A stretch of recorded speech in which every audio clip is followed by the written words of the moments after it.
So guys, I'm almost there, but guess what?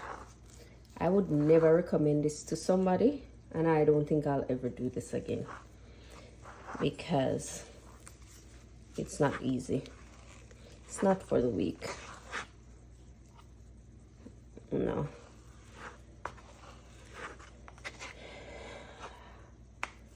This is for who can endure it. So if you don't have arm power and want to build some arm power, this is for you. But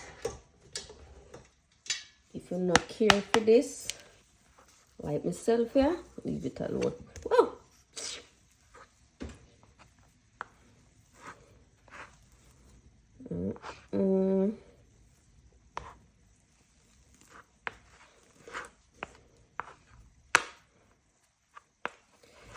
Oh God, but I did make some potato powder that serve me right. Whoa! Oh God.